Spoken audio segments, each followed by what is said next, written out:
দোল মানেই রং, আনন্দ আর সেলিব্রেশন। আর এই রঙের উৎসবে মাতলেন টলিউডের তারকারাও। চলুন দেখে নেওয়া যাক কিভাবে দোল উৎসব উদযাপন হলেন টলিউডের তারকারা। প্রতি বছরের মতোই এই বছরও দোলের রঙে মেতে উঠলেন যশ দাশগুপ্ত এবং নুসরত জাহান। একটি হোলি পার্টিতে গিয়ে মন ভরে রং খেলতে দেখা গেল এই জুটিকে। রং খেলার সঙ্গে চলল তাদের দুষ্টুমিষ্টি খুনসুটিও। অন্যদিকে সোহিনী সরকার আর সুধন গঙ্গোপাধ্যায় ভিড় থেকে দূরে থাকতে ভালোবাসেন, তাই দোলের আগেই তারা চলে গিয়েছিলেন শান্তিনিকেতনে। গলায় গাঁদা ফুলের মালা পরে শোভনের সঙ্গে আনন্দে রং খেললেন সোহিনী। দুজনের গালেই লেগেছে বসন্তের রং।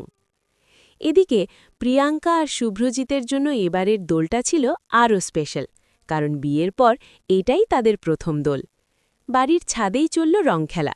হলুদ শাড়িতে সেজেছিলেন প্রিয়াঙ্কা আর সাদা পাঞ্জাবিতে ছিলেন শুভ্রজিৎ।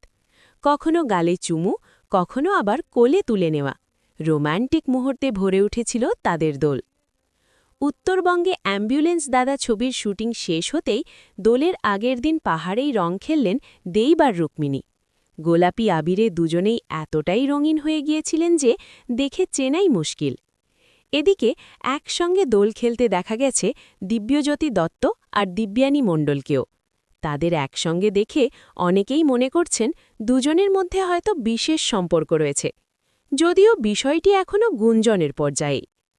অন্যদিকে নবনীতা দাস, যিনি জিতু কমলের প্রাক্তন স্ত্রী, বন্ধুদের সঙ্গে দোল খেলার ছবি শেয়ার করেছেন সোশ্যাল মিডিয়ায়। ঋদ্ধিমা আর গৌরব চক্রবর্তী তাদের ছেলে ধীরকে নিয়ে বাড়িতেই বসন্ত উৎসব পালন করেছেন। এদিকে অভিনেত্রী দিতিপ্রিয়া রায়ও পরিবারের সঙ্গে রং খেলেছেন। মুখে লাল আবির মেখে সেলফি পোস্ট করে দোলের মুহূর্ত ভাগ করে নেন তিনি। অভিনেতা অভিষেক বসু আর শার্লি মোদক পিচকারি হাতে রং খেলায় মেতে উঠেছিলেন। আর সদ্য বিয়ে হওয়া রণজয় বিষ্ণু আর শ্যামপ্তির জন্য এবারের দোল ছিল বিশেষ। শ্যামপ্তির স্বামী রণজয়ের কপালে আবিরের তিলক কাটেন, আর রণজয় স্ত্রীর সিঁথিতে আবির দেন। এদিকে বিধায়ক কাঞ্চন মল্লিক প্রতি বছরের মতোই দোলের দিন বাড়িতে পুজো করেন। পুজোর পর মেয়ে কৃষভী আর স্ত্রী শ্রীময়ীর সঙ্গে আবিরে রঙিন হয়ে ওঠেন তিনি। আর শহর থেকে দূরে গোয়ায় নিজের ফুটবলার প্রেমিকের সঙ্গে দোলের রং মাখলেন অভিনেত্রী গীতশ্রী রায়। অভিনেত্রী শ্রুতি দাস ওর পরিচালক স্বামী স্বর্ণেন্দু সমাদ্দারের সঙ্গে রং খেলেছেন। দুজনের ছবিতেই বোঝা যাচ্ছে এবারের দোল তাঁদের জন্য ছিল বেশ জমজমাট। সব মিলিয়ে দোলের এই রঙিন উৎসবে আনন্দে মেতে উঠলেন টলিউডের তারকারা। আপনার কোন তারকার দোল সেলিব্রেশন সবচেয়ে ভালো লাগলো? কমেন্টে অবশ্যই জানাবেন।